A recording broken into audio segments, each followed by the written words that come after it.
بسم اللہ والصلاۃ والسلام علی رسول اللہ۔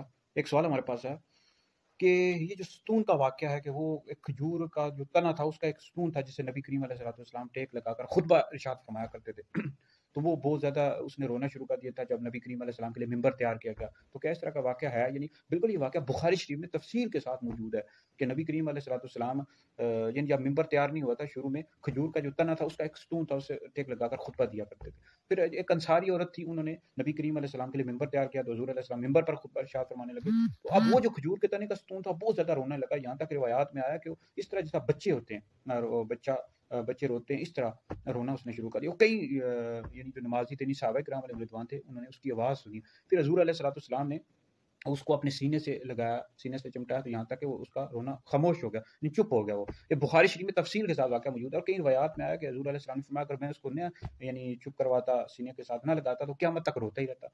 تو اب اس حوالے سے شفا شریف میں یہ جو واقعہ ہے یہ کئی صحابہ کرام علیہ رضوان سے منقول ہے۔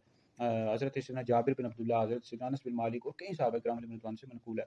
اور اسی وجہ سے شفا شریف میں ہے کہ یہ جو ستون کا واقعہ ہے یہ خبر متواتر ہے، یعنی اتنے صحابہ کرام علیہ رضوان سے واقعہ ہے۔ اور پھر وہ جو ستون کھجور کے تنے کا جو ستون تھا، یا تو روایات میں ہے کہ نبی کریم علیہ السلام نے اس کو اپنے ممبر کے نیچے دفن کر دیا، یا پھر نبی کریم علیہ السلام نے اس کو مسجد نبوی کی جو چھت تھی اس میں لگوا دیا۔ اب اس میں دونوں طرح کی تطبیق دی گئی ہیں۔ تطبیق دی گئی ہے کہ پہلے نبی کریم علیہ السلام نے اس کو مسجد نبوی کا جو ممبر تھا اس کے نیچے، پھر خیال آیا کہ لوگوں کے پاؤں کے نیچے نہ آئے تو حضور علیہ السلام نے اس کو چھت کے اوپر لگا دیا، مسجد نبی کا جو چھت تھا۔ تو بہرحال یہ بالکل درست ہے، بخاری شریف میں موجود ہے۔ تو یہ نبی کریم علیہ السلام سے وہ اتنا زیادہ عشق کرتا تھا، محبت کرتا تھا، وہ کھجور کا جو تنا تھا اس کا ستون، تو حضور کی جدائی سے برداشت نہیں ہو سکی، اس وجہ سے وہ بہت زیادہ رونا۔ دیکھو یہ جو چیزیں ہوتی ہیں، جو جامد چیزیں ہوتی ہیں جیسے پہاڑ ہیں، لکڑیاں، ایسی چیزیں ہیں جو یہ بھی نبی کریم علیہ السلام سے عشق اور محبت کرتے ہیں۔ تو مسلمانوں کو پھر نبی کریم علیہ السلام کی جو امت تھی ان کو حضور علیہ السلام سے کتنا عشق اور محبت کرنا چاہیے بھائی، کتنی عشق اور محبت کرنا چاہیے، اور اس حوالے سے حضور کی سیرت پر بھی عمل کرنا چاہیے۔ ہم لوگ عشق کے تو بڑے دعوے کرتے ہیں لیکن حضور کی سیرت پر عمل نہیں کرتے، جس کی وجہ سے آج مسلمان پیچھے رہ گئے ہیں۔